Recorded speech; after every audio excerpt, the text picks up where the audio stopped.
In the heart of a bustling city where skyscrapers kissed the clouds and streets buzzed with life, Officer Greg Marks patrolled his usual beat. Greg was no ordinary cop. He had been on the force for over 2 decades, earning respect from some, but disdain from others. His reputation preceded him: gruff, impatient, and often dismissive, especially when dealing with people who didn't look like him.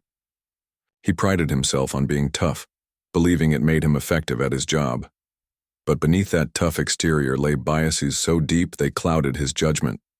On this particular evening, the air was thick with humidity, and the city lights reflected off wet pavement left behind by an earlier rainstorm.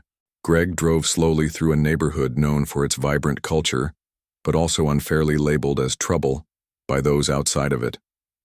To him, these streets were nothing more than a breeding ground for crime, a belief reinforced by years of skewed perceptions and unchecked prejudices. As he turned onto a quiet street lined with modest homes, his eyes caught movement ahead. A car, driven by a woman, rolled past a stop sign without coming to a complete halt. It wasn't reckless or dangerous driving. It barely registered as noteworthy, but it was enough for Greg. He flicked on his sirens and pulled the vehicle over. The driver stepped out cautiously, her hands raised slightly in compliance. She was a striking figure, tall and poised with warm brown skin and an aura of quiet confidence. Her name was Maya Thompson, though Greg wouldn't learn that until much later. Maya had just finished grocery shopping and was heading home after a long day. The last thing she expected was to be pulled over for something as minor as rolling through a stop sign. "License and registration, please," Greg barked, his tone clipped and authoritative. Maya complied without hesitation, handing over the requested documents. As Greg examined them, his eyes narrowed. Something about her demeanor irritated him. Her calmness felt almost defiant, even though she hadn't said a word. In his mind, anyone who looked like her and lived in this part of town must have something to hide. While running her information through his system, Greg grew increasingly suspicious. Nothing came up, no warrants, no priors. But that didn't satisfy him. People like her always found ways to slip under the radar, he thought bitterly. Determined to prove his instincts right, he asked Maya to step back while he searched her car. Maya watched silently as Greg rummaged through her belongings. Her groceries sat neatly stacked in reusable bags, evidence of a responsible, everyday citizen simply trying to live her life.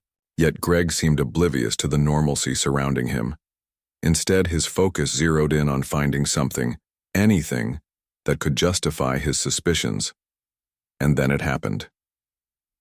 With practiced ease, Greg slipped a small plastic bag containing white powder into the side compartment of Maya's door. Cocaine, just enough to make an arrest stick. He straightened up, holding the bag triumphantly between his fingers.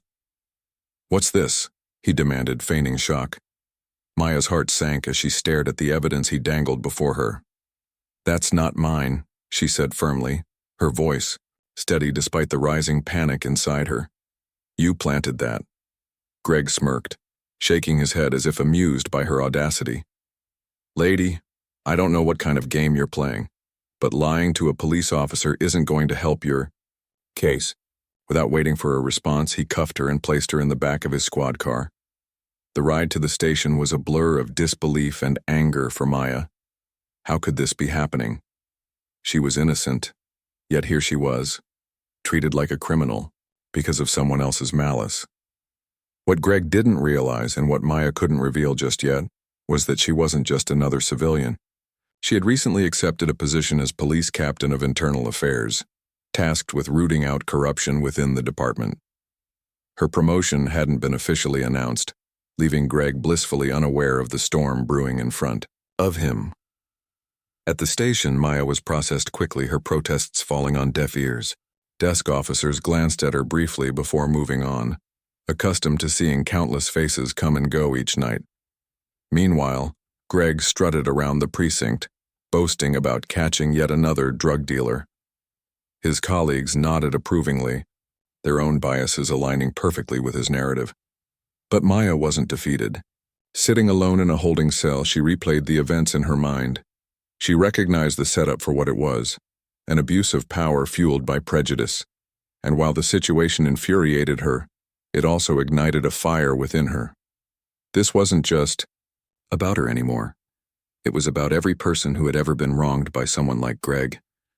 If there was one thing Maya knew how to do, it was fight for justice. And now, armed with patience and purpose, she prepared herself for the battle ahead. Maya sat in the cold, sterile holding cell, her mind racing as she tried to process everything that had just happened. The fluorescent lights above buzzed faintly, casting harsh shadows on the walls. She could hear muffled voices and the occasional clink of keys from beyond the heavy metal door.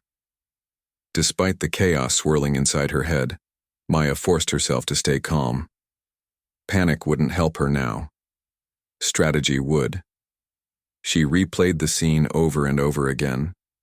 The way Greg had planted the drug so casually, as if it were second nature to him. It wasn't just about framing her, it was about power.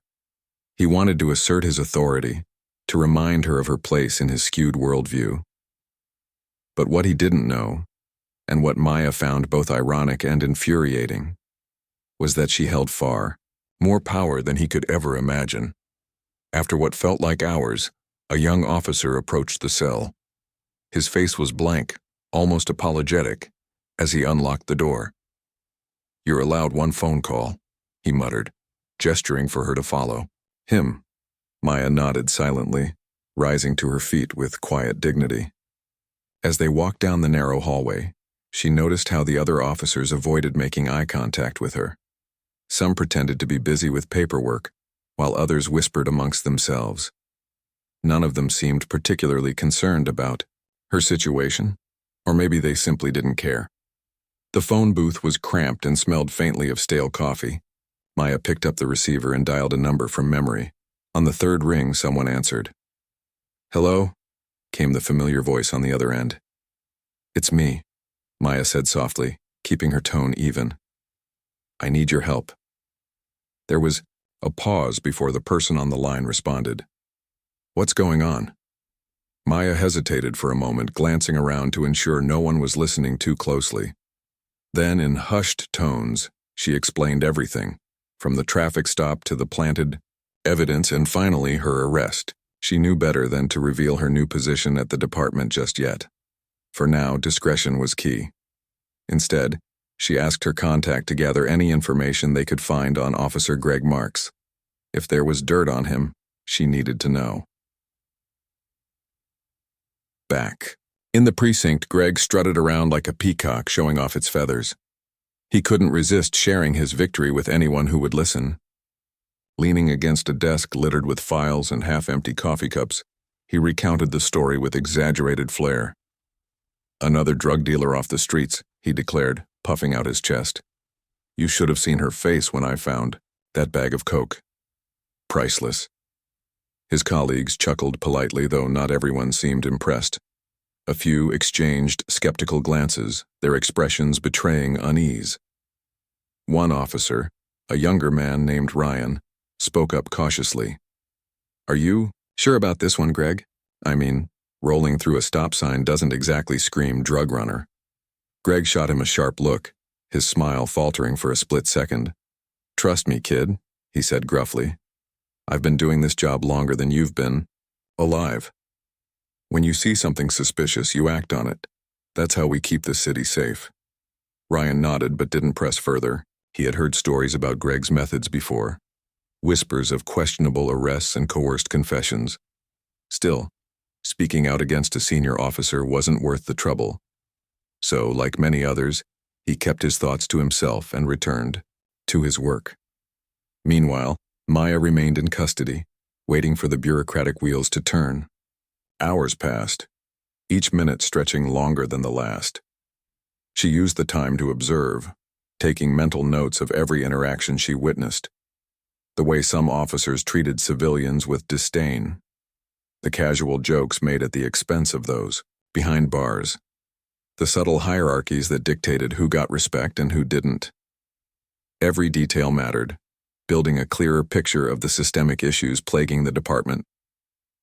Finally, after what felt like an eternity, a detective arrived. to question her. Detective Harris was a middle-aged woman with sharp eyes and a no-nonsense attitude. She introduced herself briskly and began asking routine questions about the alleged crime. Maya answered calmly, sticking to the facts and avoiding emotional appeals.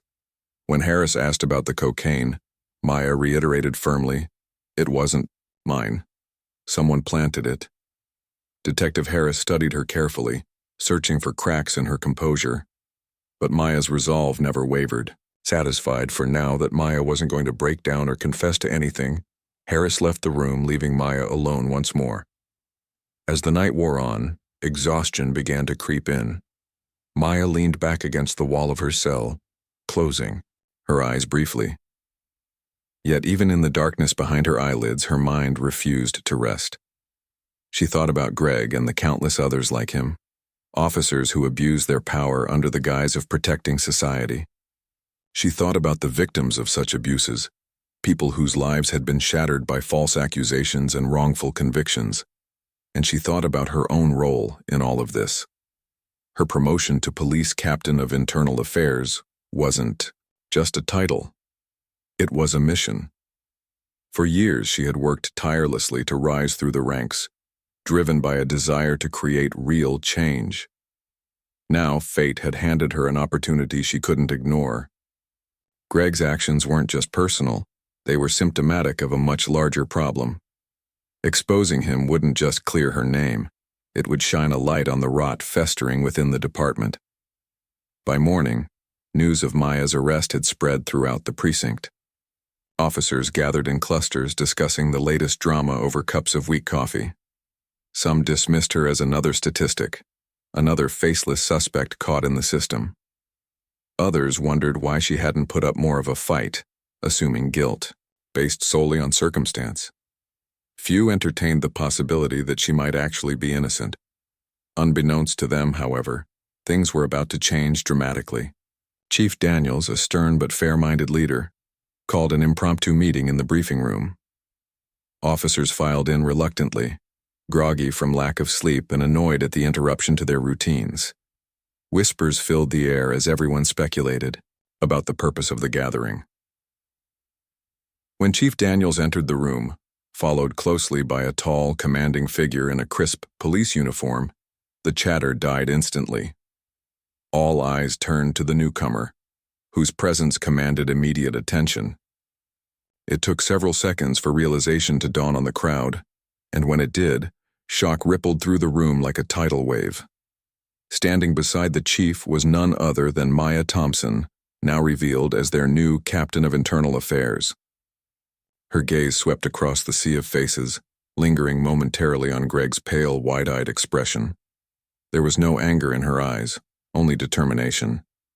This wasn't just about revenge, it was about accountability. And as Maya stepped forward, to address the room, she made one thing abundantly clear. No one, not even a seasoned officer like Greg Marks, was above the law. The room fell silent as Maya stood beside Chief Daniels, her presence commanding attention. Officers who had been slouching in their chairs straightened up instinctively, while others exchanged nervous glances. No one expected this. A woman they had dismissed as just another suspect was now standing before them in full uniform, her badge gleaming under the fluorescent lights. For Greg Marks, the realization hit like a freight train. His face turned ashen, his mouth opening and closing like a fish out of water. He couldn't believe what he was seeing. Or rather, who he was seeing. Chief Daniels stepped forward first, clearing his throat to address the room. "As you all know," he began, his voice steady but firm, "we've been working tirelessly to address issues within our department, issues that have undermined public trust and tarnished the badge we wear with pride." He paused, letting his words sink in. "To lead these efforts, I'm proud to introduce Captain Maya Thompson, our new head of internal affairs." A murmur rippled through the room, but it quickly died down as Maya stepped forward. Her movements were deliberate, her expression calm yet resolute. She scanned the room slowly, making eye contact with each officer, including Greg, whose eyes darted away nervously. When she finally spoke, her voice carried authority without being harsh. "Thank you, Chief Daniels," she said, nodding respectfully. I'm honored to take on this role, and I want to assure you that my goal is not to point fingers or create division.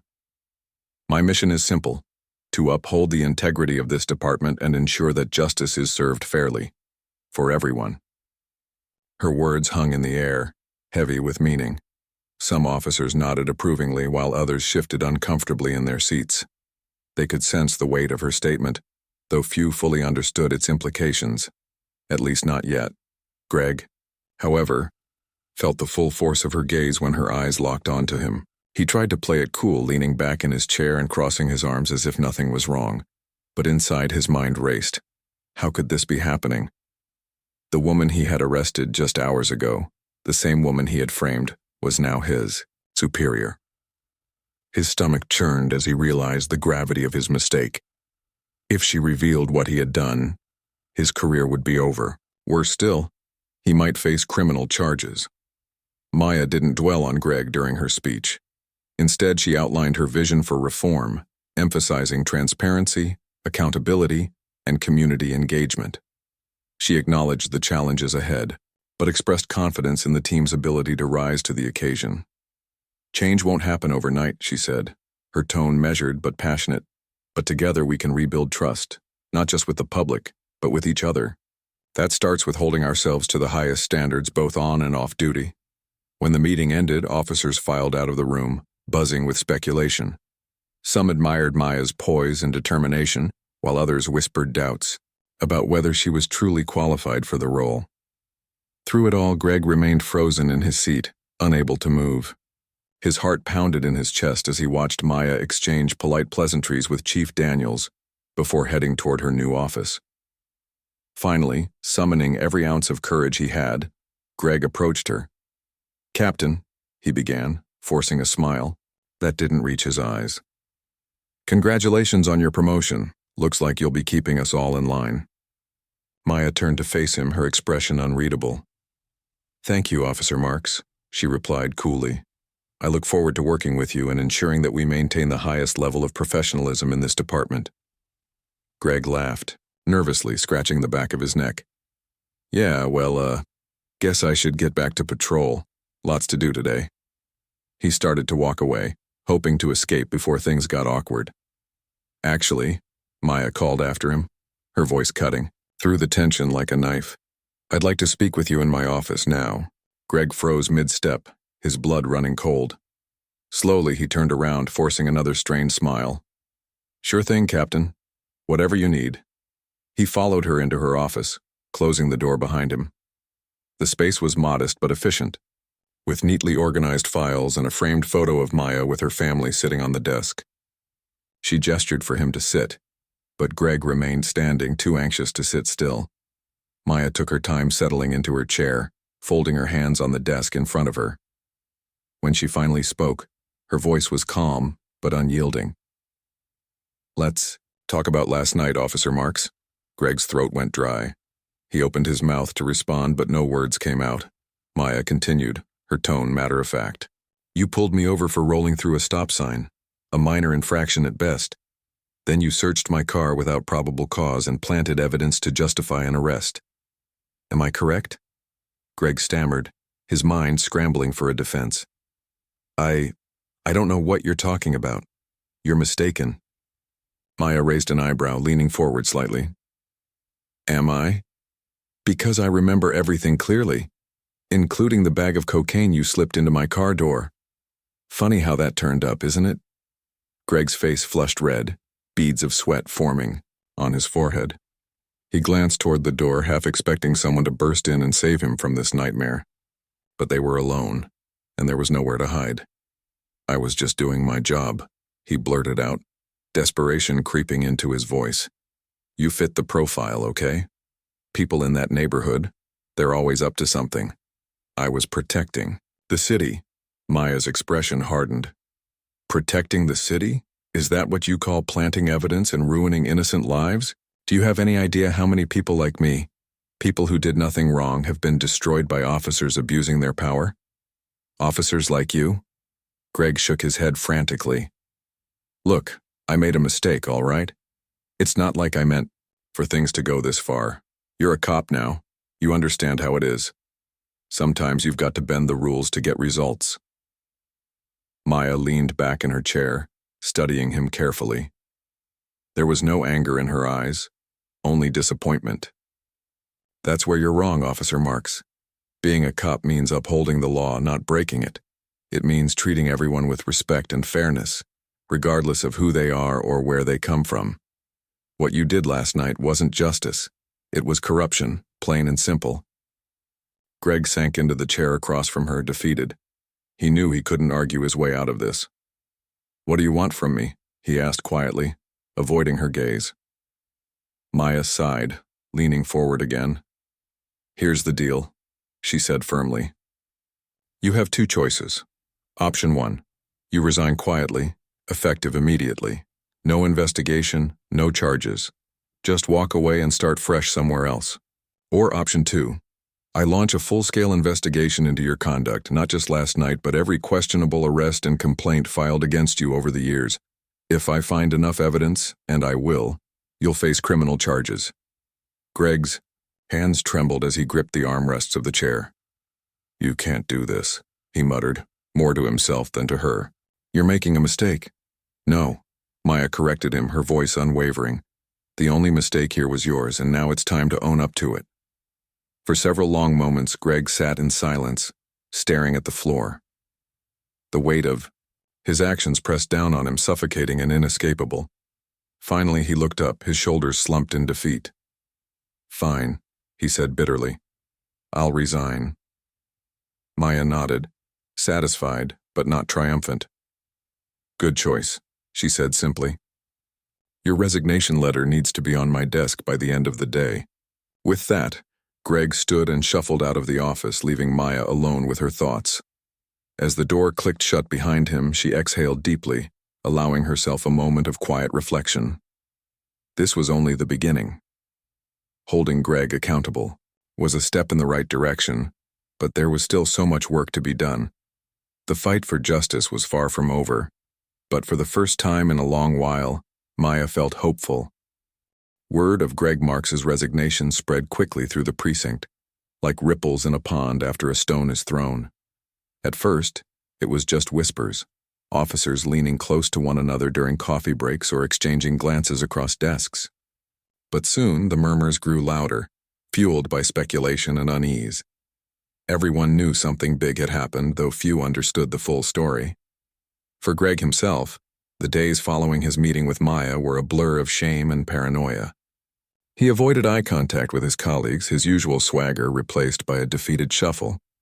When he finally submitted his resignation letter, a hastily scribbled note that lacked any hint of remorse, it felt less like a choice and more like an inevitability.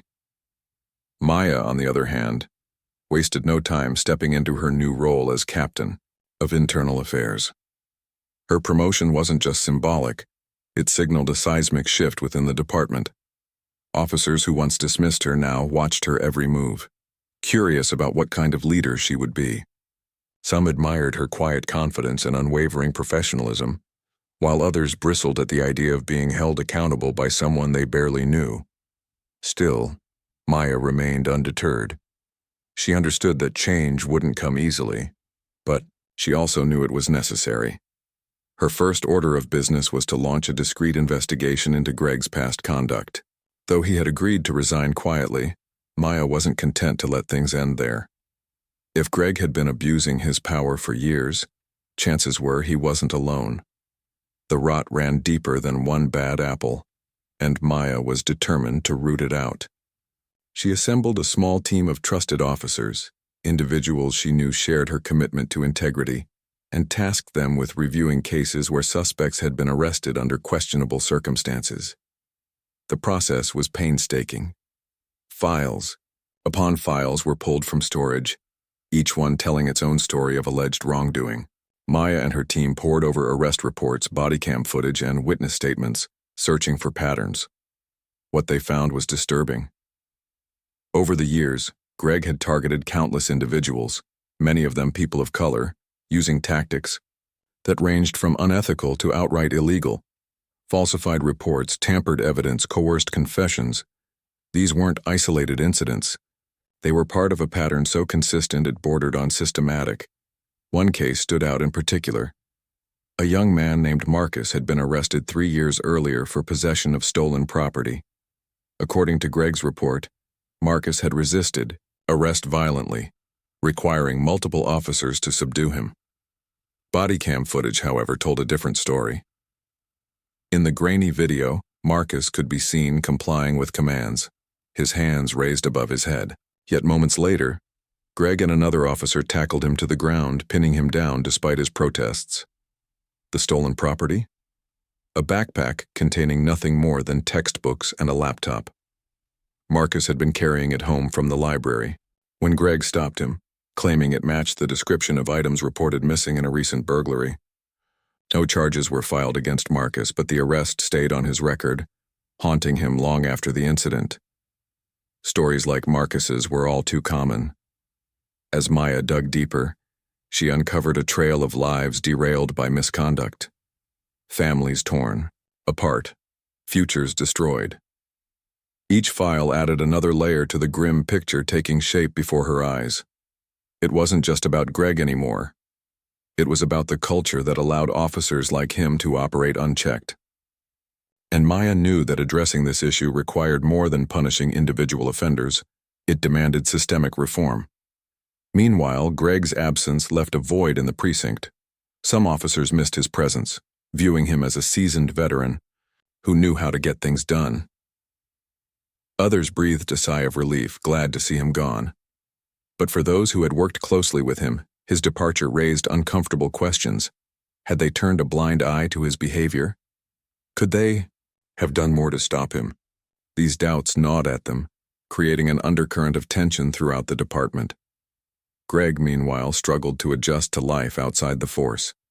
Without the structure of his job, or the authority that came with it, he felt adrift. His wife noticed the change immediately. Once boisterous and domineering, Greg now spent hours sitting silently in front of the TV, staring blankly at the screen. When she asked him what was wrong, he brushed her off, muttering vague excuses about stress or fatigue. Deep down, though, he knew the truth. He was afraid. Afraid of getting caught. Afraid of facing consequences for the choices he'd made. And most of all, afraid of losing everything he had built over 2 decades in law enforcement. Back at the precinct, Maya continued her efforts to rebuild trust, not just within the department, but with the community it served. She organized town hall meetings, inviting residents to voice their concerns directly to police leadership. Many attendees spoke passionately about their experiences with officers like Greg, recounting stories of harassment, profiling, and injustice. Maya listened intently, nodding along as they shared their pain. When it was her turn to speak, she didn't offer empty promises or platitudes. Instead, she acknowledged the harm that had been done and pledged to do better. "We can't undo the past," she said, addressing the crowd gathered in the community center. "But we can learn from it. We can hold ourselves accountable and ensure that mistakes aren't repeated. That starts with listening to you, the people we're here to protect." Her words resonated with many in the audience, earning applause and nods of approval. Not everyone was convinced, of course.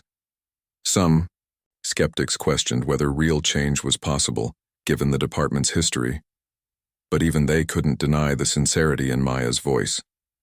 For the first time in years, it felt like someone was truly listening. As weeks turned into months, Maya implemented sweeping reforms aimed at preventing future abuses of power. Mandatory bias training became standard for all officers, with sessions led by experts in diversity and inclusion.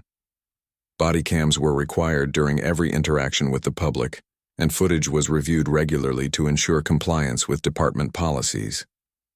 Additionally, Maya established a civilian oversight board tasked with reviewing complaints against officers, providing an extra layer of accountability. These changes didn't come without resistance. Some officers grumbled about the added scrutiny, claiming it hindered their ability to do their jobs effectively. Others accused Maya of playing favorites, pointing to younger, more progressive recruits who seemed to receive preferential treatment. Despite the pushback, Maya remained steadfast in her mission. She knew that progress often came at a cost, and that true leadership meant making difficult decisions, even when they weren't popular. Through it all, Greg's name lingered in the background, a cautionary tale whispered among officers. His downfall served as a reminder that actions have consequences, and that no one, regardless of rank or tenure, was above reproach. For Maya, this was exactly the message she wanted to send. Justice wasn't about revenge, it was about fairness. It was about ensuring that everyone, both inside and outside the department, was treated with dignity and respect. Still, Maya couldn't help but reflect on the bigger picture. Holding Greg accountable was a victory, but it was only one piece of a much larger puzzle. The fight for justice was ongoing, requiring constant vigilance and effort. As she sat in her office late one evening, surrounded by stacks of files and half-empty coffee cups, Maya allowed herself a moment of quiet pride. Change wouldn't happen overnight, but it was happening, and for the first time in a long while she felt hopeful about the future. Maya's efforts to reform the department were gaining momentum, but the road ahead was far from smooth. The changes she had implemented, mandatory bias training, civilian oversight boards, and stricter accountability measures, were met with resistance from some quarters. A small but vocal group of officers grumbled about the new rules stifling their ability to do their jobs effectively. They complained during briefings, muttered under their breath in the locker rooms, and even vented on private social media groups. Some went so far as to question Maya's leadership, accusing her of being too soft on crime or overly focused on political correctness. Despite the backlash, Maya refused to back down. She knew that real change required courage, not just hers, but the collective courage of everyone willing to embrace a better way of policing. Still, the tension in the department was palpable, creating an atmosphere thick with unease. Officers who supported Maya's reforms often found themselves isolated, their loyalty questioned by colleagues who viewed them as traitors to the old guard. Conversations became guarded, trust eroded, and morale plummeted. Amidst this turmoil, Greg Marks's name continued to haunt the precinct. Though he had resigned months ago, his shadow loomed large over the department. His former colleagues debated what had truly happened between him and Maya, piecing together fragments of gossip and speculation. Some defended him, arguing that he was simply a product of his environment, a cop doing what he thought was necessary to keep the streets safe. Others saw him as a cautionary tale, a reminder of how unchecked biases could lead to ruin. For Greg, life after the force was anything but peaceful. Without the structure of his job, he spiraled into a deep depression.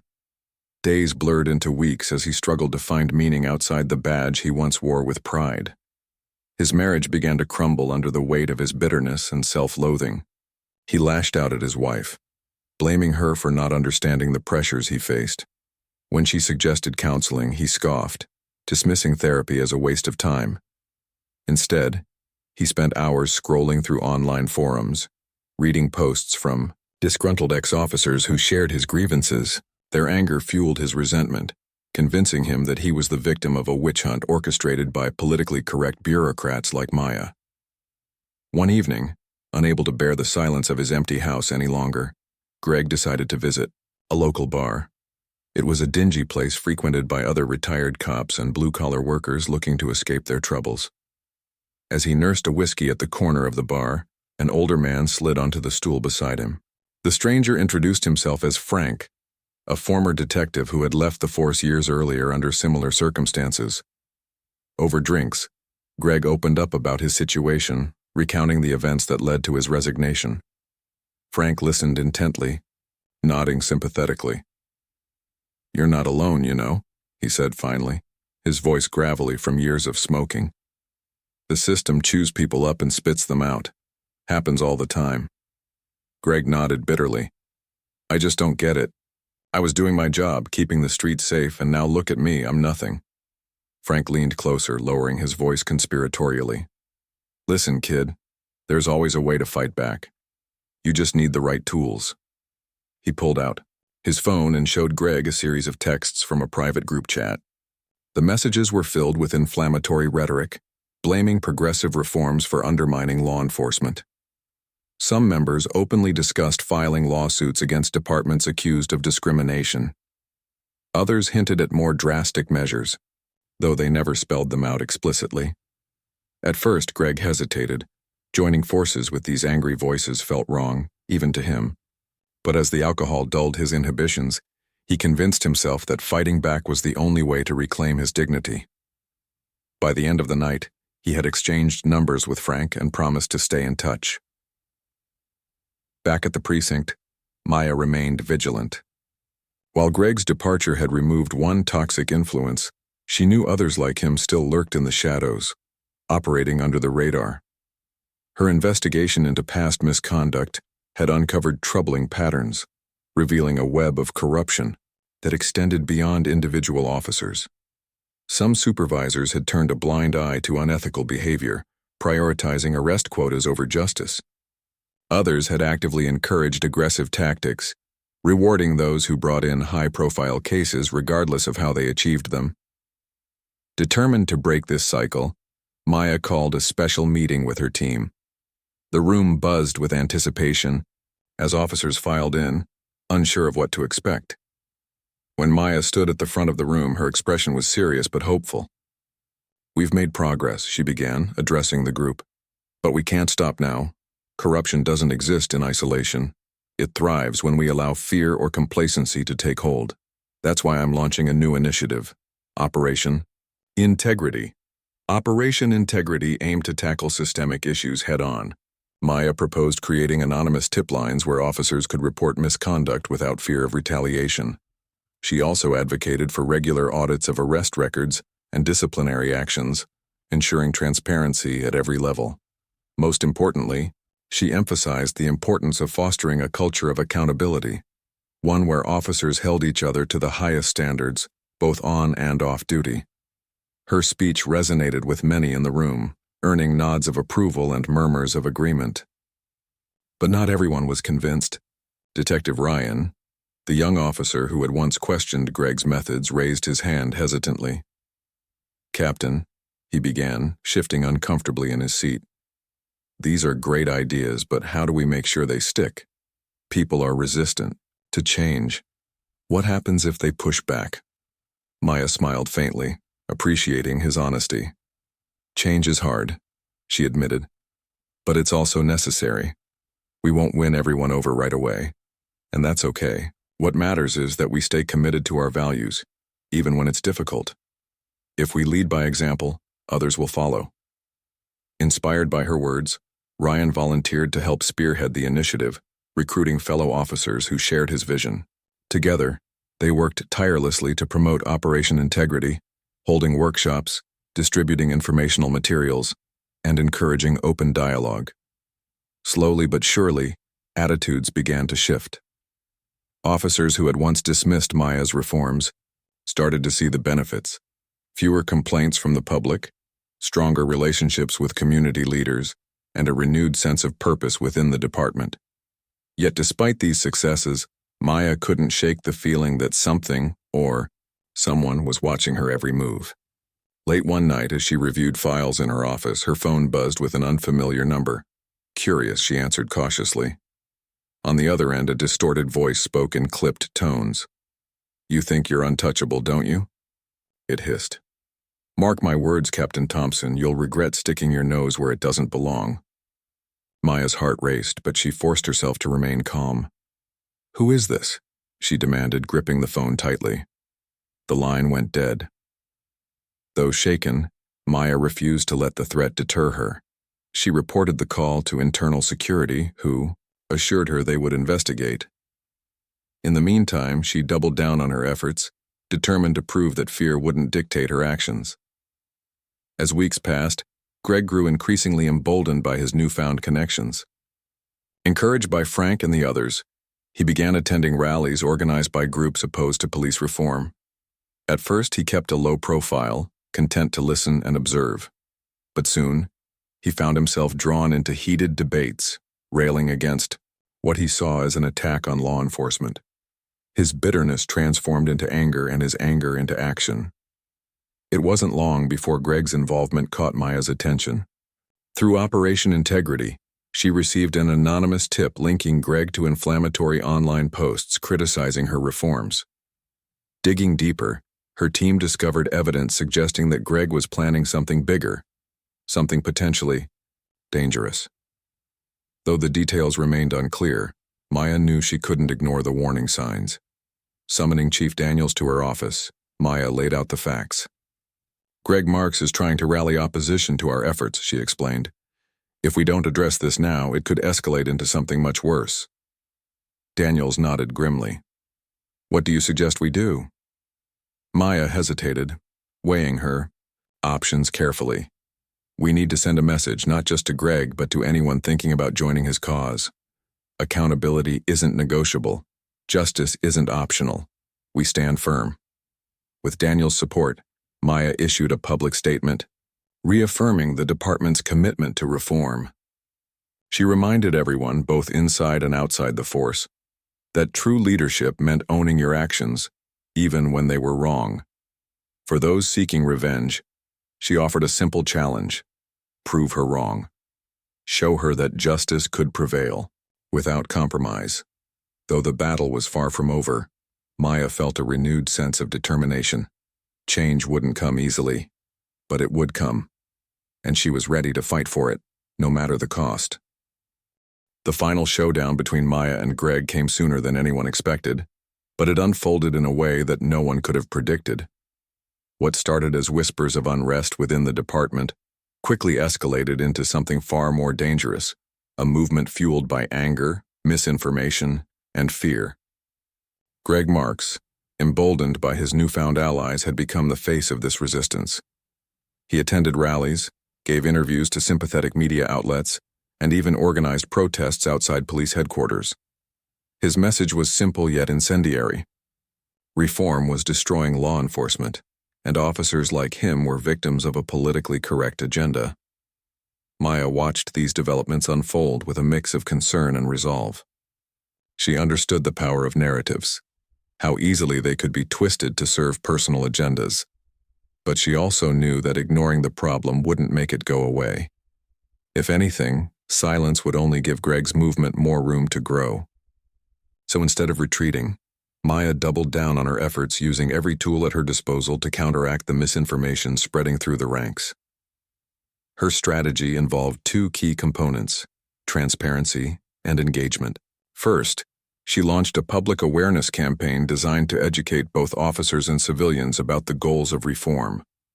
Through town halls, social media posts, and press conferences, she explained why accountability mattered, not just for the sake of fairness, but for the credibility of the entire department. She shared stories of individuals whose lives had been impacted by misconduct, highlighting the human cost of corruption. These testimonials resonated deeply with many, helping to shift public opinion in favor of change. Second, Maya made herself accessible. She held open-door sessions where officers could voice their concerns without fear of judgment or retribution. Some came forward reluctantly, admitting they didn't fully understand the reforms but wanted to learn.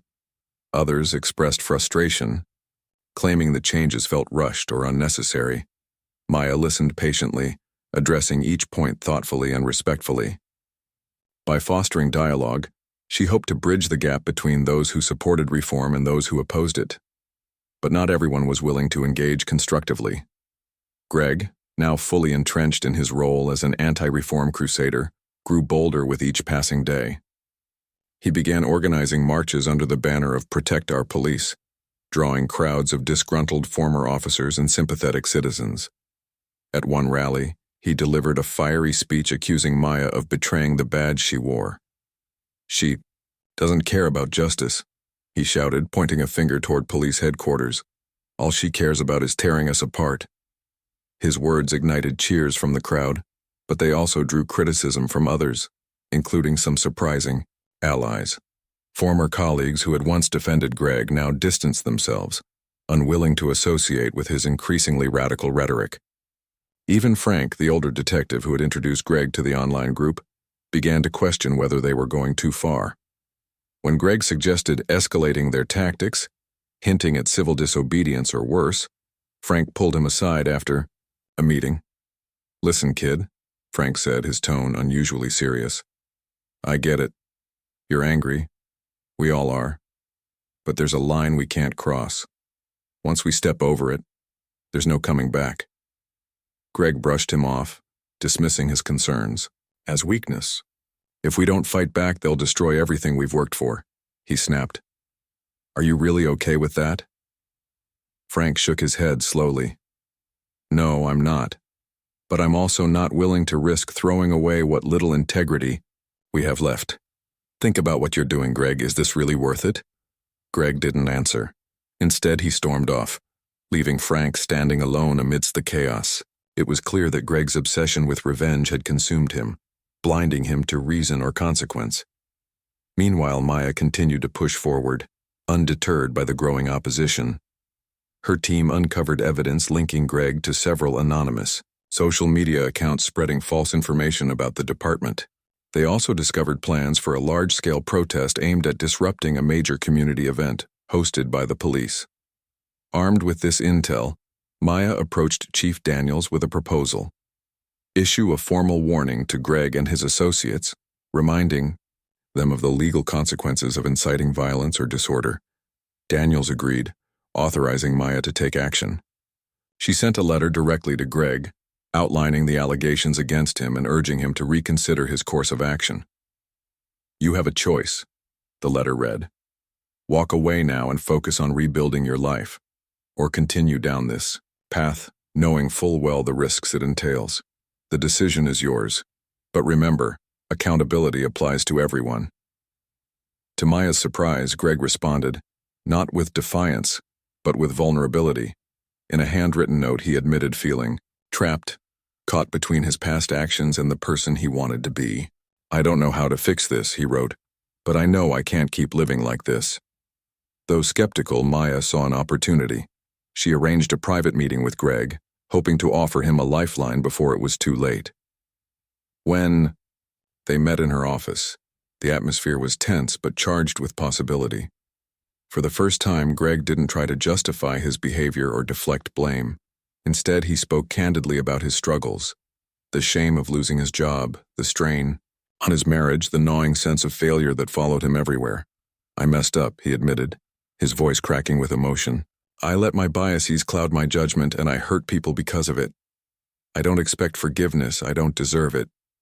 But I want to make things right.